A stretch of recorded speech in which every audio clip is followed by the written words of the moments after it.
नमस्कार, morning news India में आपका स्वागत है और मैं हूं आपके साथ विनीत। राजस्थान में 7 विधानसभा सीटों पर उपचुनाव हुए हैं, जिस दौरान देवली उनियारा विधानसभा सीट से निर्दलीय उम्मीदवार नरेश मीणा ने एक पोलिंग बूथ पर कुछ कहासुनी के बाद एसडीएम को थप्पड़ मार दिया। हालांकि अब नरेश मीणा को ऐसा करना भारी पड़ सकता है, क्योंकि जनता के बीच में नरेश मीणा की जो एक साधारण और समझदार उम्मीदवार की छवि थी वो खराब हुई है। इतना ही नहीं बल्कि नरेश मीणा पर कानूनी कार्रवाई भी होगी, क्योंकि पुलिस ने नरेश मीणा को गिरफ्तार कर लिया है। आपको बता दें कि चुनावों के दौरान चुनाव आयोग की तरफ से आचार संहिता लगी हुई थी, जिस दौरान कोई भी मारपीट और लड़ाई झगड़ा जैसे कार्य नहीं कर सकते। यदि ऐसा करते हैं तो कड़ी सजा का प्रावधान है। इसी के तहत अब नरेश मीणा गिरफ्तार हो गए हैं और उसके साथ क्या होने वाला है, तो आइए जानते हैं क्या है पूरा मामला। आपको बता दें कि देवली उनियारा पर विधानसभा उपचुनाव के दौरान नरेश मीणा ने एसडीएम को थप्पड़ मार दिया था, जिसके बाद बवाल मच गया। पुलिस ने लाठीचार्ज कर दिया।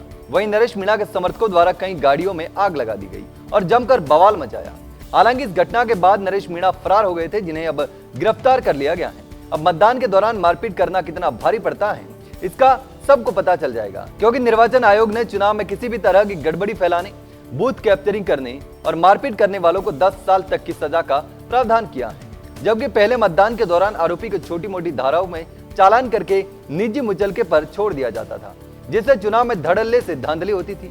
निर्वाचन आयोग का मानना है कि नियमों में हुए इस बदलाव से मतदान के दौरान घटनाओं को रोका जा सकेगा। जहां मतदान के दौरान मारपीट, बूथ कैप्चरिंग और गड़बड़ी होने की स्थिति बनी रहती है, वहां निर्वाचन आयोग द्वारा सख्ती की जाती है।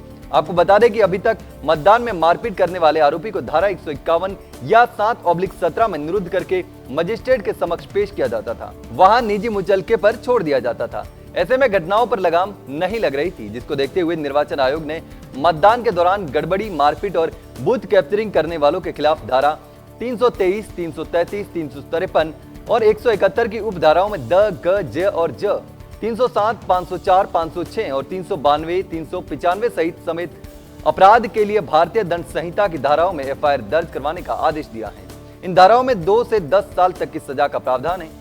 धारा 323 मारपीट में लगाई जाती है, 333 सरकारी अधिकारियों के साथ मारपीट करने पर लगती है, 353 सरकारी कामकाज में बाधा पहुंचाने पर लगाई जाती है। वहीं अब बूथ पर गड़बड़ी करने वाले निजी मुचलके पर नहीं छोड़े जाएंगे। ऐसे लोगों को मुकदमा दर्ज करके जेल भेज दिया जाएगा। इस कानून के तहत अब नरेश मीणा भी गिरफ्तार हो गए हैं और उन पर कार्रवाई भी होगी, जिसके तहत उन्हें 2 से 10 साल तक की जेल भी हो सकती है।